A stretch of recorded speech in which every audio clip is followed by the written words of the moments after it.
શું કે મિત્રો, જય સ્વામિનારાયણ ને જય માતાજી। આજે તો સવારમાં આપણે ખાઈ લીધા હતા મસ્ત સેવ ઉસળ, અને સેવ ઉસળ ખાઈને હર્ષલભાઈ કે આપણે ત્યાં તમારી જોડે આવું છે કોલેજ, અને આપણે કીધું તું કાંઈ વાંધો નહીં આવો, અને આપણે થતું તું લેટ, અને હર્ષલભાઈ તો બ્યુટી પાર્લર બંધ જ નતા કરતા હોય, વારે કરી તમે બંધ કરો ને આવો ફટાફટ, મારે લેટ થાય છે। અને લેટ થાય પછી આપણે પહોંચી ગયા કોલેજ, અને કોલેજ જઈને આપણે કરી લીધું હતું કામ, અને કામ કરીને તો આપણે થાકી ગયા હતા, એટલે ખાઈ લીધી હતી બપોરે મસ્ત મજાની ફ્રેન્કી। અને ફ્રેન્કી કઈ જોયું તા તો યુગભાઈ ને જસભાઈ તો બે આટા ટલ્લા, અમારે કઈ કામ ધંધો નથી લાગતો હે।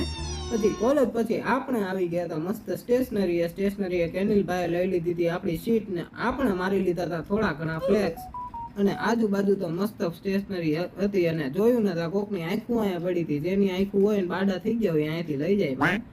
અને પછી આપણે આપણી જ દુકાનમાં લઈ લીધી હતી મસ્ત પ્રિન્ટ, અને આપણે આપણી દુકાન સમજવી છે પણ છે નહીં હો। અને પછી આપણે મસ્ત બધાઈ દીધી હતી નીલભાઈ ને કેનિલભાઈ ને બધી વસ્તુ, કારણ કે એમને લેવાની હતી વસ્તુ, ને આપણે બની ગયા થોડી વાર માટે દુકાનના માલિક। અને પછી આપણે આવતા હતા તો હેતભાઈ તે ભેગા થઈ ગયા, તો હેતભાઈ તો મોઢું અંતાડતા, ભાઈ તમને બધા ઓળખે જ છે, બધા બ્લોગ જોયા જ છે। અને પછી સભા પછી આપણે રીડિંગ હોલમાં આવ્યા હતા, તો હેતભાઈ તો એમની બોડી બિલ્ડિંગ, અને પછી આપણે વિડીયો જોતા હતા, પાછળથી તો હેતભાઈ હાય હેલો કરતા હતા, આપણે કરી દીધો તો નીરવભાઈના વિડીયોથી વિડીયોનું એન્ડિંગ। તો વિડીયો ગમે ને તો લાઈક શેર અને સબસ્ક્રાઇબ કરવાનું ના ભૂલતા।